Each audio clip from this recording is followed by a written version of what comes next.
হাইয়া আলা সালাহ, আশহাদু আন্না মুহাম্মাদুর রাসূলুল্লাহ।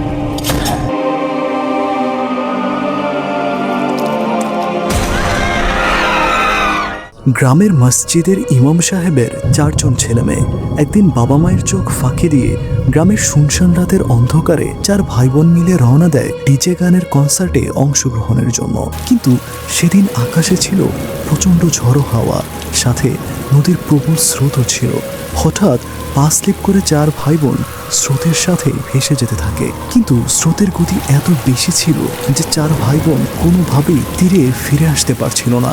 ফলে রাতের অন্ধকারে সেই নদীতে ডুবেই তারা মৃত্যুবরণ করে। আর মৃত্যুর পরেই শুরু হয়ে যায় তাদের অনন্তকালের জাহান্নামের শাস্তি।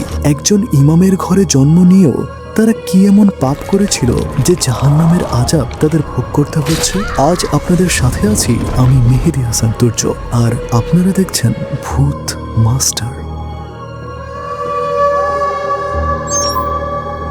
গল্পের শুরুতেই আমরা দেখতে পাই ইমাম সাহেব মসজিদের ছোট বড় সবাইকে বলতে থাকেন, দুনিয়াতে ভালো কাজ করলে বিনিময়ে জান্নাতের অফুরন্ত নিয়ামত পাওয়া যায়, যা দুনিয়ার কেউই কখনো কল্পনাও করতে পারবে না। আর খারাপ কাজের বিনিময়ে পাবে অনন্তকালের জাহান্নামের কঠিন আযাব। বয়ান শেষে তিনি নিজ বাসায় ফিরে আসেন। গ্লাসে পানি ঢেলে খেতে নেবেন, তখনই শুনতে পান তার মেয়ে আজিজা বাথরুমের ভেতরে বসে গান গাইছে। ইমাম সাহেব বলেন, তোমাকে বহুবার নিষেধ করেছি বাথরুমে গান গাইবে না। কিন্তু আজিজা বাবার কথায় কর্ণপাত না করেই চলে যায় রুমের দিকে। আজিজার বোন তিয়াস পরীক্ষার ফলাফলটি নিয়ে মায়ের কাছে আসে। পরীক্ষায় ফেল করাতে সে মায়ের কাছে এবারের মতন একটা সুযোগ চায়, যেন বাবাকে বলে না দেয়। খাবার টেবিলে বসে আজিজার ভাই ফজর বলে ওঠে, আমি বড় ভাইয়ের কলেজে ভর্তি হব। তখনই তাদের বড় ভাই সালে ভার্সিটির ছুটিতে বাড়িতে ফিরে আসে। বড় ভাই আসাতে আজ তাদের বাড়িতে ঈদের মতো আনন্দ। সালেহ সবার জন্য উপহার নিয়ে আসে, কিন্তু আজিজার উপহার পছন্দ না হওয়াতে উঠে চলে যেতে লাগলে তিয়াসের পরীক্ষার কাগজটি নিচে পড়ে যায়। আর তখনই তাদের বাবা এটা দেখতে পেয়ে মেয়েকে ব্যত্রাঘাত করতে শুরু করে দেয়। তিয়াস ছোটবেলা থেকেই অদ্ভুত কিছু দেখতে পেত, তাই ঠিকভাবে সে পড়ালেখায় মন বসাতে পারত না। তখন ইমাম সাহেব বলেন, আল্লাহকে ভয় করো, এইসব ভয় মিছে মিছি। হঠাৎই টেলিফোনটি বেজে ওঠে। খবর আসে আজিজার বান্ধবী জোহরা আত্মহত্যা করেছে, তাই তাকে জানাজা পড়াতে যেতে হবে। আজিজার রুমে তার বড় ভাই সালেহ চুপি চুপি আসে আর লুকিয়ে তাকে নতুন রিলিজ হওয়া গানের অ্যালবামটি দিলে আজিজা খুশিতে আত্মহারা হয়ে ওঠে। কিন্তু মন খারাপ করে বলে ওঠে, বাবা আমাকে গান গাইতে দেবে না। সে বলেছে গান গাওয়া পাপ। আজ রাত 8টা বাজে আমার কনসার্ট রয়েছে। কলেজের ফাইনাল রাউন্ডে পাশ করেও হয়তো আমার স্বপ্ন পূরণ করতে পারবো না। সালেহ বলে, আমি তোমাকে কনসার্টে নিয়ে যাব, বাবা মা কেউ টেরই পাবে না। এরপর তাদের বাবা মা চলে যায় আজিজার বান্ধবীর জানাজাতে অংশগ্রহণের জন্য, আর তাদের সাবধানে দরজা জানালা আটকে থাকতে বলে। বাবা মা চলে গেলে সালেহ বলে, আজিজা ফাইনালে পাশ করেছে, আজ যদি সে কনসার্টে অংশ না নেয় তাহলে বিষয়টা লজ্জাজনক হবে। আমরা শুধু নদীটা পার হলেই মেইন রাস্তায় গিয়ে উঠে যেতে পারবো। তিয়াস আজিজাকে বলে, তুমি গায়িকা হতে চাও, কিন্তু ওদিকে তো তোমার প্রিয় বান্ধবী সুইসাইড করেছে। তাছাড়া পরশু আমার পরীক্ষা, এখন না পড়লে বাবা আমাকে মারবে। সালে বলে, এই যা, একদিন পড়াশোনা না করলে কিচ্ছু হবে না। এই বলে বুঝিয়ে সুঝিয়ে তাদেরকে নিয়ে বেরিয়ে পড়তে থাকে কনসার্টের উদ্দেশ্যে। পথিমধ্যে গ্রামের হাজী সাহেবের সাথে তাদের দেখা হয়। নদী পার হবে এটা শোনার পর হাজী সাহেব তাদেরকে বারবার সেদিকে যেতে নিষেধ করছিল, কারণ গভীর রাতে এখন নদীর স্রোতপ্রবাহ অত্যন্ত ভয়ঙ্কর হয়ে উঠেছে। কিন্তু হাজী সাহেবের কথায় তারা পাত্তা না দিয়েই সামনে এগোতে থাকে। ওইদিকে তাদের মা বাবা আজিজার বান্ধবী জোহরার জানাজায় অংশ নিতে এলে সেখান থেকে একটা ছোট্ট বাচ্চা অন্য রুমে গেলে দেখতে পায় আজিজার বান্ধবী জোহরা খুব বিভৎসভাবে বিকৃত অবস্থায় রয়েছে।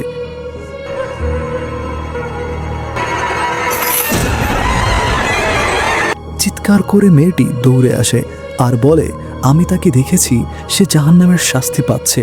এটা শোনার পর সবাই তৎক্ষণাৎ আল্লাহর নাম নিতে শুরু করে। কিছুক্ষণ পর ইমাম সাহেবের স্ত্রীও তখন মেয়েটির বিভৎস সেই ভয়ঙ্কর চেহারাটা দেখতে পায়। এদিকে আকাশ থেকে মুষলধারায় বৃষ্টির সাথে প্রচণ্ড ঝড়ো হাওয়া শুরু হয়ে যায়। তারা নদী পার হওয়ার জন্য স্রোতের বিপরীতে হাঁটতে থাকে।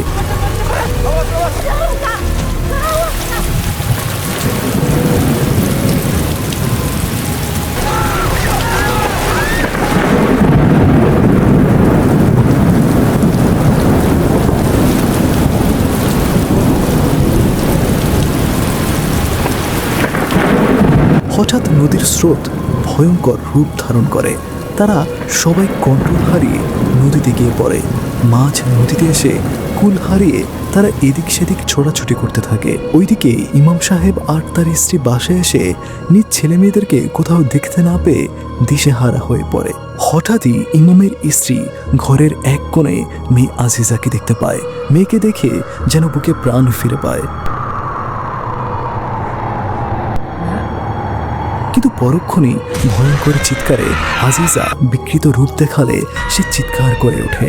ইমাম সাহেব দ্রুত ছুটে আসেন আর স্ত্রীকে নিয়ে নামাজে দাঁড়িয়ে পড়েন সন্তানদের মঙ্গল কামনার জন্য। এরপর তাদের বাড়িতে সেই হাজি সাহেব ছুটে এসে বলেন, আমরা মাগরিবের নামাজ পড়ে আসছিলাম, তখন আপনার ছেলে মেয়েদের সাথে নদীর ধারে দেখা হয়। বারবার নিষেধ করা সত্ত্বেও তারা আমাদের কোনো কথা না শুনেই নদীর উল্টো পথে হাঁটছিল। এসব শুনে তাদের মা চিন্তায় ভেঙে পড়ে। পরদিন সকাল হতেই এলাকার সব মানুষ ইমাম সাহেবের ছেলে মেয়েদের খুঁজতে শুরু করে। দিন শেষে রাত পেরিয়ে যায়। হঠাৎ নদীর এক কিনারায় ইমাম সাহেব তার বড় ছেলেকে দেখতে পায়, তবে সে মারা গিয়েছে। সালেহের লাশ দেখতে পেয়ে ইমাম সাহেব কান্নায় ভেঙে পড়ে।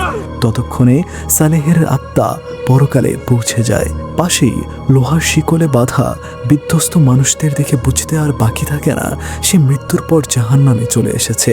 চারদিকে আগুনের পর্বতমালা আর লেলিহান শিখা ধাউ ধাউ করে জ্বলছে, যেখানে পাপীদেরকে শাস্তি দেওয়া হচ্ছে। তখনই জাহান্নামের একজন রক্ষী এসে তার চুলের মুঠি ধরে সেই সব লোকদের পাশে জড়ো করে যারা দুনিয়াতে আল্লাহর নিয়ম অমান্য করে কাফিরদের খাতায় নাম লিখিয়েছিল। প্রজ্বলিত আগুনের জ্বলন্ত লাভা একজন লোকের উপর ঢালতে শুরু করে রক্ষীরা। এবার সালেহের শাস্তিও শুরু হয়ে যায়।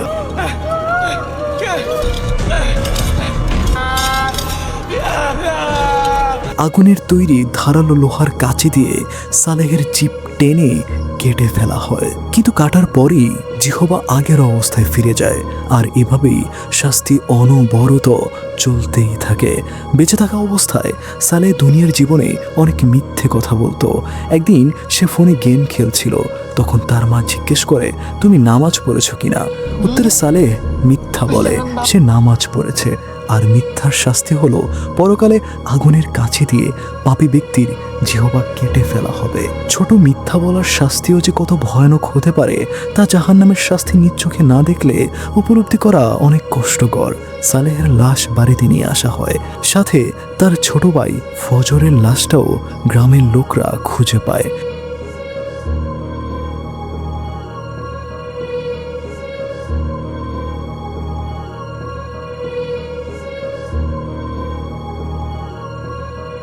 দুই ভাইকে গোসল করানো হতে থাকে, কিন্তু তাদের রূহ ততক্ষণে পরকালের শাস্তি ভোগ করার জন্য তৈরি হয়ে গিয়েছে। ফজরকে জাহান্নামের রক্ষীরা আগুনের কাঠি দিয়ে চোখ উপড়ে ফেলতে থাকে, কারণ ফজর দুনিয়ার জীবনে বিভিন্ন মেয়েদের সাথে রঙ্গলীলা করে বেড়াতো। আর তার বড় ভাই সালেহ তাকে এই পাপ কাজের পথ খুলে দেয় এবং বলে সে তার কলেজে ভর্তি হলে বিভিন্ন সুন্দরী মেয়েদের মনোরঞ্জন করতে পারবে। ছোট ভাইকে পাপের পথ সম্পর্কে ধারণা দেওয়াতে জাহান্নামের রক্ষীরা আগুনের লাঠি তার মুখের এক প্রান্ত দিয়ে ঢুকিয়ে অন্য প্রান্ত দিয়ে বের করে ফেলে। আর এই শাস্তি অনবরত কেবল চলতেই থাকে। রাতে তাদের মা ছেলের রুমে আসলে ড্রয়ের খুলে দেখতে পায় তার ছেলে ফজর অনৈতিক কাজ করে বেড়াতো। বিভিন্ন মেয়েদের সাথে তার ছেলের ছবি দেখতে পায়, এমনকি একটি অনৈতিক কাজের উপাদানও খুঁজে পায়।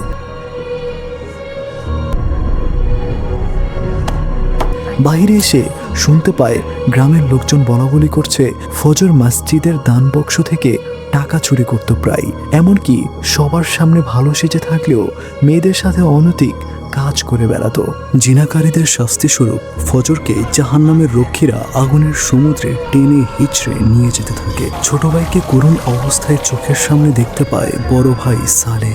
দুনিয়ার আগুনের থেকেও 70 গুণ বেশি উত্তাপের আগুনে সমুদ্রে হাবুডুবুর ফলে তার গায়ের সমস্ত চামড়া খসে খসে পড়তে শুরু করে, কিন্তু পরক্ষণেই শরীর আগের অবস্থায় ফিরে যায় আর নতুন করে শাস্তি পাওয়ার জন্য তৈরি হয়ে যায়। এদিকে গোসলের পর ইমাম ইমাম সাহেব দুই ছেলের লাশ সামনে নিয়ে বলতে থাকে, আমাকে মাফ করো, কাল সকাল হওয়ার আগ পর্যন্ত তোমাদের কবর দিতে পারবো না, কারণ বাহিরের আবহাওয়া খুব খারাপ। তখন গ্রামের লোকজন এসে বলে, আমরা তিয়াসকে খুঁজে পেয়েছি, সে বেঁচে আছে, তাকে হাসপাতালে ভর্তি করানো হয়েছে, কিন্তু তার অবস্থাও সংকটাপন্ন।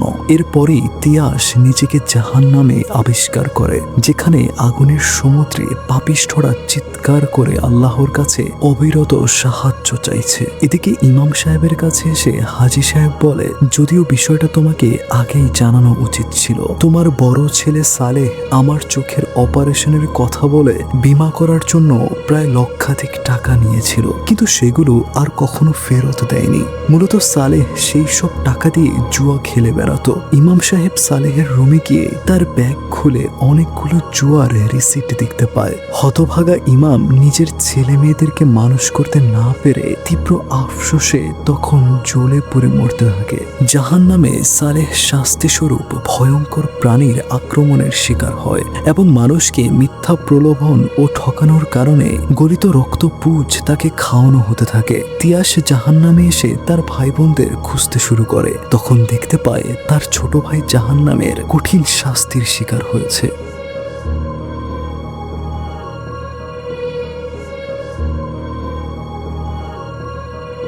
ইমাম সাহেব তার আদরের মেয়ে আজিজার খোঁজে সমুদ্রের পাড়ে হাঁটতে থাকলে হঠাৎ মেয়েকে দেখতে পায়। আজিজাকে ইমাম সাহেব প্রচন্ড আদর করত, কারণ দুনিয়াতে সে লেখাপড়ায় খুব ভালো ছিল।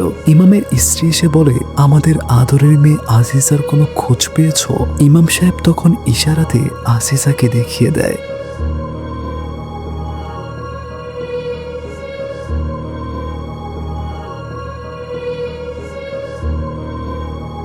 চার সন্তানকে একসাথে হারিয়ে মা বাবা দুজনেই পাগল প্রায়। তিয়াস দেখতে পায় তার বোন আজিজা হাতে কঠিনতর শাস্তি ভোগ করছিল। এর কারণ হলো বেঁচে থাকাকালীন সে তার বান্ধবীর হাতের ব্রেসলেটটি চুরি করেছিল। এরপর তিয়াস দেখতে পায় আজিজার সেই বান্ধবী জোহরাকে।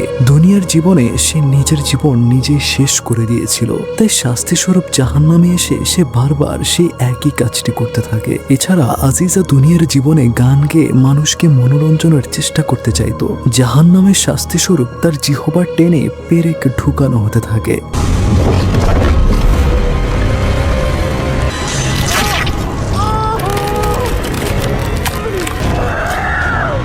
এদিকে দুনিয়ার জীবনে ইমাম সাহেব বলে, আমি ভালো পিতা হতে পারিনি। আর তার স্ত্রী বলে, হে আল্লাহ, তাদের এত দ্রুত কেন কেড়ে নিলে? তারা এখনো কবরের জীবনের জন্য প্রস্তুত হয়নি, বিনিময়ে তুমি আমাদেরকে নিয়ে যেতে। পরদিন নিজ সন্তানদেরকে জানাজা পড়াতে গিয়ে ইমাম সাহেব মানসিকভাবে ভেঙে পড়ে। তখন ইমাম সাহেবের হয়ে অন্য একজন তার ছেলে মেয়েদের জানাজা পড়িয়ে দেয়।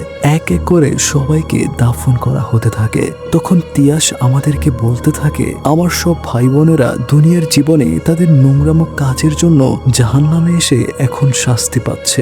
আমার বাবা ঠিকই বলেছিলেন, দুনিয়ার পাপ জাহান্নামের ভয়ানক শাস্তি হয়ে দাঁড়াবে, আর আমি সেটা এখন হারে হারে নিজের চোখে টের পাচ্ছি। তখন তিয়াসকে বলা হয়, তোমার জায়গা এটা নয়, তুমি যেতে পারো। মানে দুনিয়ার জীবনে তিয়াস বাবার চোখে লেখাপড়ার কারণে খারাপ মেয়ে হলেও সে দুনিয়ার জীবনে কখনো আল্লাহর অমান্য করেনি। জাহান্নামের রক্ষীরা এসে তিয়াসকে তার পাপিষ্ঠ ভাই বোনের থেকে দূরে সরিয়ে নিয়ে যেতে থাকে। তিয়াস মৃত্যুর সাথে লড়াই করতে করতে বেঁচে যায়। মৃত্যুর খুব কাছাকাছি চলে যাওয়াতে তিয়াস জাহান্নামের জীবনের অভিজ্ঞতা লাভ করে। এরপর থেকে তারা সব সময় আল্লাহর পথে থাকার অবিরাম চেষ্টা করত এবং বাকিদের পরকালের শাস্তি বন্ধ করার জন্য আল্লাহর নিকট দোয়া করত।